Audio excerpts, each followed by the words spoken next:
It's Wednesday, June 10th. I'm Lucie Steiner. And I'm Sam Seder. Which of these stories will you be talking about today?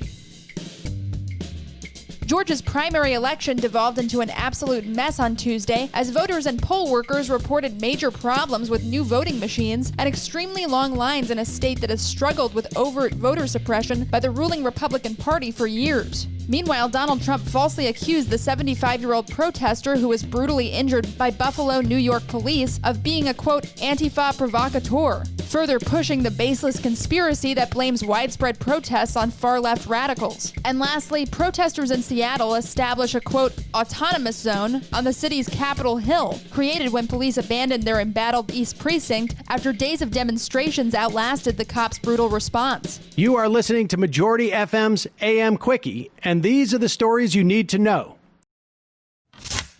It was Election Day in Georgia on Tuesday, and across the state, people struggled to vote. Georgia has a particularly troublesome history with voter suppression, and this election cycle was no different. Nikema Williams, the chairman of the Democratic Party in Georgia, told the New York Times that she got 84 text messages complaining of voter problems just 10 minutes after the polls opened at 7 a.m. The main problem this time around appears to be the voting machines, which appear to have failed on a widespread scale, as well as new delays caused by sanitizing the machines and social distancing, which led some in-person voters to wait 6 to 7 hours. If you remember, this is the same state where Brian Kemp won the race for governor after leading widespread voter roll purges during his time as Georgia's Secretary of State. Kemp's own Secretary of State, Brad Raffensperger, ostensibly mailed everyone in the state a vote-by-mail ballot, but some people say they didn't get them and were forced to vote in person. Raffensperger blamed the long lines and voting delays on poll workers not knowing how to operate the new machines. Shouldn't it be his job to, teach them? The chaos is bad for Georgia's primaries, which will set the ballot for a lot of consequential state, house, and national offices in November. But it's even worse as an omen for how that election will go. Georgia is expected to be a battleground state between Trump and Biden in November, and it's clear that the Republicans are already testing out the various suppression measures they'll use to keep it from being a fair fight. Case in point, many of the delays and issues were worse in the two counties that comprise Metro Atlanta,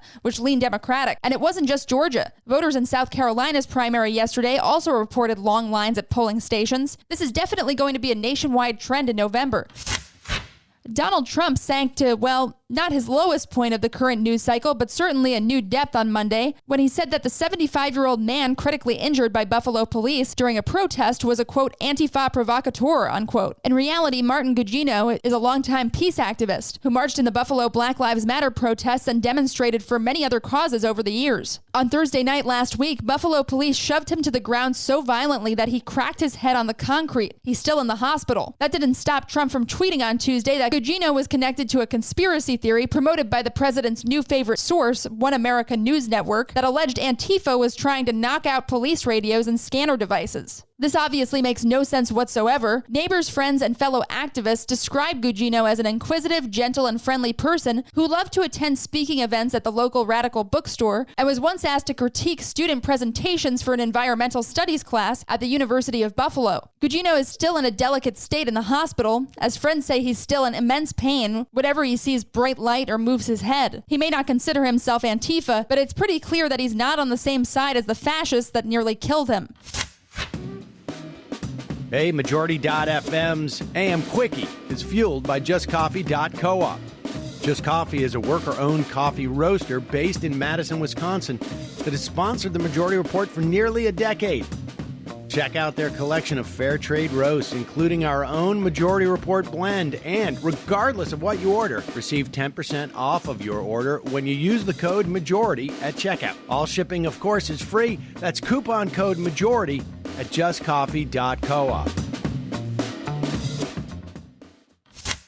Protesters in Seattle have won a victory of sorts, setting up a semi-autonomous zone outside of police control in the vicinity of the Seattle Police Department's East Precinct. The cops abandoned the precinct on Monday, evacuating most of their supplies and reportedly moving in a mobile shredder unit to destroy documents. The Seattle police have been particularly brutal with protesters, waging battle with rubber bullets, flashbang grenades, pepper balls, and massive amounts of tear gas night after night, despite elected officials' promises to push them to de-escalate. But protesters have weathered it all, creating their own riot shields and steadfastly returning to the area around the precinct night after night to protest, according to Capitol Hill, Seattle. Seattle Mayor Jenny Durkin says that the police's retreat from the East Precinct was a deliberate attempt to de-escalate the strategy, and protesters have filled the void of violence by creating a strange, peaceful, autonomous zone in the block surrounding it. On Tuesday afternoon, the Capitol Hill Seattle blog reported that the protesters have used abandoned police barricades to block off sections of the area to traffic, creating a twisting maze and setting up tents to keep themselves dry when it rains. Activists reportedly plan to stay the night on Tuesday night.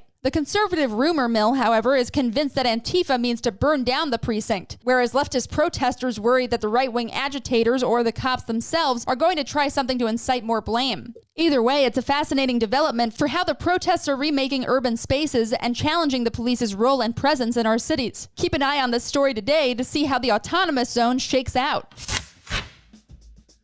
And now, for some quicker quickies. Quicker Quickie. The boutique fitness world is in turmoil as CrossFit CEO Greg Glassman stepped down on Tuesday after telling gym owners that, quote, "We're not mourning for George Floyd." His comments provoked many gyms, which pay money to the global CrossFit brand to use its trademarks to separate themselves from the system. Vincent D'Andrea, the NYPD police officer who was captured on video violently shoving a young woman to the ground, has been arrested and charged with assault. New York prosecutors are considering bringing misconduct or criminal charges against as many as 40 other NYPD officers in connection to their behavior at the protests. The U.S. may be reopening, but around the world the coronavirus is on the rise, particularly in Latin America, where many countries are being pushed to the brink by rising cases. On Sunday, new cases reached a global high of 136,000, mostly in that region and parts of South Asia. And finally, remember Michelle Caruso Cabrera, the so-called Democrat running against AOC in the primary for her seat in Congress? You know, the one who criticized AOC for living in a, quote, luxury apartment in D.C.? Turns out she has a $40 million investment portfolio. AOC was a bartender until 2018, so it seems like Caruso Cabrera probably shouldn't try to pull the working class card on her. Quicker Quickie. That's all for the AM Quickie. Join us this afternoon for the Majority Report.